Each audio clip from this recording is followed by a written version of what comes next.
बिस्मिल्लाहिर्रहमानिर्रहीम। अस्सलाम वालेकुम viewers, welcome to my channel. आज मैं आपके लिए बहुत इजी सिंपल से गोला कबाब की रेसिपी बनाऊंगी।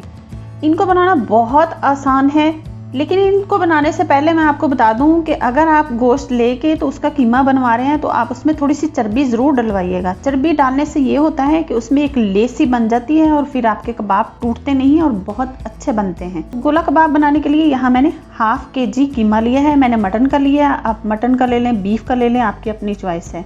और इसे मैंने 3 दफ़ा मशीन से निकलवाया है। अब मैं यहाँ इसमें मसाले डालना शुरू करूँगी। 1 टीस्पून मेरे पास है धनिया पाउडर, मैं ये डालूँगी। 1 टीस्पून है ज़ीरा पाउडर। 1 टीस्पून मेरे पास रेड चिल्ली पाउडर है। आप अपने टेस्ट के हिसाब से डाल लीजिएगा जितनी आपको पसंद हो। 1 टीस्पून मेरे पास चाट मसाला है। 1 टीस्पून मेरे पास रेड चिल्ली फ्लिक्स हैं, वो कुटी हुई लाल मिर्चें जो होती हैं वो वाली।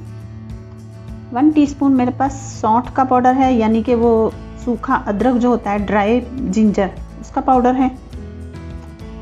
1 टीस्पून मेरे पास गरम मसाला है, मिक्स गरम मसाला जो बनता है हर घर में वो है। हाफ टीस्पून मेरे पास हल्दी है, ये अच्छे कलर के लिए हम डाल रहे हैं। सॉल्ट टू टेस्ट डाल लीजिएगा आप। 1 टेबल स्पून मेरे पास ग्रीन चिल्ली पेस्ट है, यानी कि हरी मिर्चों का पेस्ट है। 2 टीस्पून मैं इसमें लहसुन अदरक का पेस्ट डालूंगी। 1 टेबल स्पून मैं इसमें गाढ़ा थिक दही डालूंगी, इसमें पानी नहीं होना चाहिए। 2 टेबल स्पून मेरे पास फ्राइड अनियन है, लेकिन अगर आप फ्राइड अनियन नहीं डालना चाह रहे, ब्राउन की हुई प्याज, तो आप प्याज को कद्दूकश करके उसका पानी निकाल के तो वो भी आप डाल सकते हैं। अब यहाँ मेरे पास 1 टेबल स्पून चने का पाउडर है। 1 टेबल स्पून मेरे पास कॉर्नफ्लोर है। ये वाले चने जो भुने चने होते हैं, इनको छील के तो मैंने इनका पाउडर बनाया है। 1 टेबल स्पून दोनों मैं इसमें डालूंगी। अब यहाँ हम हाथों का इस्तेमाल करते हुए सारी चीज़ों, सारे मसालों को अच्छे तरीके से मिक्स कर लेंगे। बिस्मिल्लाह, बहुत अच्छे तरीके से मिक्स करेंगे। कीमे को और मसालों को मैं अच्छे तरीके से मिक्स कर चुकी। यहाँ मैंने इसमें चने का पाउडर और कॉर्नफ्लोर यूज़ किया है, लेकिन अगर आपके पास चने का पाउडर ना हो तो आप बेसन के 2 टेबल स्पून लेके उसे अच्छे तरीके से भून के तो आप वो भी इसमें डाल सकते हैं। सारी चीज़ों को मैंने अच्छे से मिक्स कर लिया। अब हम इसे तकरीबन, अगर आपके पास टाइम हो तो आप इसे 2 घंटे के लिए तो लाजम फ्रिज में रखिएगा। अगर ना हो तो आधा घंटा के लिए रख के तो आप इन्हें बना सकते हैं। मैं इसे 2 घंटे के लिए फ्रिज में रखूँगी। कीमे को मैंने 2 घंटों के लिए फ्रिज में रख दिया था। हमने इसमें मीट टेंडराइज़र यूज़ किया है, तो इसलिए हमें इसको फ्रिज में रखना बहुत ज़रूरी है ताकि वो अच्छे से अपना काम कर सके। यहाँ मेरे पास ये देखिए एक चारकोल है और साथ में ये फॉइल पेपर है, ये हमारे आगे रेसिपी में काम आएगा। अब यहाँ गोला कबाब बनाने के लिए यहाँ मेरे पास स्ट्रॉ है, मैं इनका इस्तेमाल करूँगी, लेकिन अगर आपके पास ये ना हो तो आप कोई स्कीवर ले लें। अगर वो भी ना हो तो आप किसी पेंसिल वगैरह का इस्तेमाल कर सकते हैं।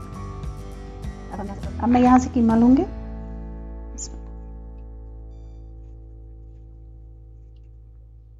गोला कबाब जो होते हैं वो एक मुट्ठी के बराबर होते हैं। देखिए बहुत आसानी के साथ बन चुका है। अब हम इसको इधर से और इधर से दोनों जगह से अच्छे से सेट कर लेंगे।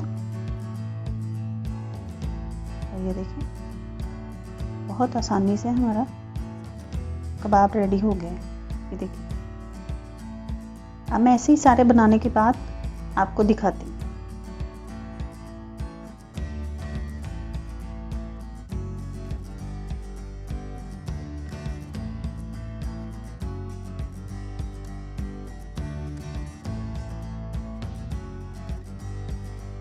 मैं कबाब बना चुकी, अब हम इन्हें फ्राई कर लेते हैं। अब यहाँ एक पैन में मैंने ऑयल डाल दिया है। हम इनको शैलो फ्राई कर रहे हैं, डीप फ्राई नहीं कर रहे। ऑयल हमारा गर्म हो चुका है। अब हम अपने कबाब डाल लेते हैं इसमें।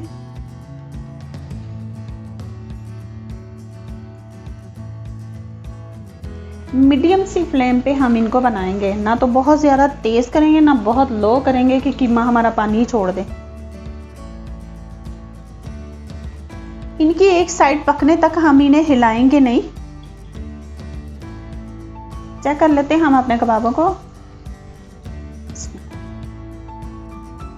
ये देखिए ये एक साइड से तकरीबन पक चुके हैं। इनके कच्चा रह जाने की डर की वजह से आप इसे बहुत ज़्यादा नहीं पकाएंगे। हमने इसमें मीट टेंडराइजर यूज़ किया है, तो जिसकी वजह से ये बहुत अच्छे से तैयार हो जाएंगे।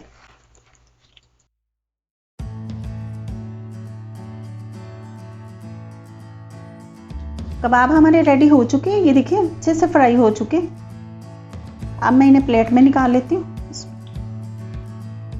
अब मैंने यहाँ चारकोल को तैयार कर लिया था। अब हम इसे स्मोक लगाएंगे अपने कबाबों को। फिर मैं थोड़ा सा घी डालूंगी। घी डाल लें, बटर डाल लें, ऑयल डाल लें। डालने के बाद फौरी तौर पर इसे बंद कर देंगे ताकि बहुत अच्छा सा स्मोकी फ्लेवर आ जाए हमारे कबाबों के अंदर। चेक कर लेते हैं हम अपने कबाबों को। ये देखिए बहुत अच्छा स्मोकी फ्लेवर हमारे कबाब के अंदर तक जा चुका होगा इंशाल्लाह। अब यहाँ मैंने एक फ्राई पैन लेके उसे स्टोव में रख दिया है। उसमें मैंने वही वाला ऑयल यूज़ किया है जिसमें मैंने कबाबों को शैलो फ्राई किया था। अब मैं इसमें एक मेरे पास कटी हुई प्याज है, एक शिमला मिर्च है, ये देखिए इसे भी मैंने क्यूब्स में ऐसे काटा है, ऐसे। एक मैंने टमाटर लिया, इसके बीज निकाल दिए और इसको यूं क्यूब्स में कट कर लिया है। आज हम अपने गोला कबाब को रेस्टोरेंट स्टाइल में सर्व करेंगे, तो उसके लिए मैं इन सब्जियों को पहले सौते फ्राई कर लूँगी। अब मैं सारी सब्जियाँ इसमें डाल दूँगी। बिस्मिल्लाह। फ्लेम को हम हाई पे रखेंगे, कम नहीं करेंगे, और अपनी सब्जियों को हल्का सा सौते फ्राई करेंगे। अब मैं यहाँ इसमें 2 पिंच के बराबर नमक डालूँगी सब्जियों में, और 2 पिंच के बराबर ही मेरे पास ब्लैक पेपर है। ये थोड़ी मोटी कुटी हुई हैं। अब हम इसको अच्छे से मिक्स कर लेंगे। फ्लेम को हमें हाई पे ही रखना है, कम नहीं करना। सब्जियां हमारी फ्राई हो चुकी हैं। अब हम इन्हें प्लेट में निकाल लेते हैं अपनी प्लेट में। ऊपर हम अपने कबाब रख लेंगे इन वेजिटेबल के ऊपर। देखिए माशाल्लाह से कैसा खूबसूरत एक किस्म का प्लेटर सा बन गया। तैयार हो गए हमारे गोला कबाब। आप इनकी फाइनल लुक देख सकते हैं। मैंने इसे वेजिटेबल के साथ सर्व किया है। बहुत मज़े के बने हैं, ट्राई ज़रूर कीजिएगा।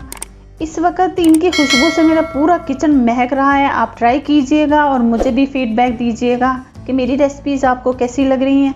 चैनल को ज़रूर सब्सक्राइब कर दीजिएगा, बेल आइकन का बटन प्रेस कर दीजिएगा। अगर वीडियो पसंद आए तो लाइक एंड शेयर ज़रूर कीजिएगा। रखिए अपना और अपनों का बहुत सारा ख्याल। दुआ में याद रखिए। अल्लाह हाफिज़।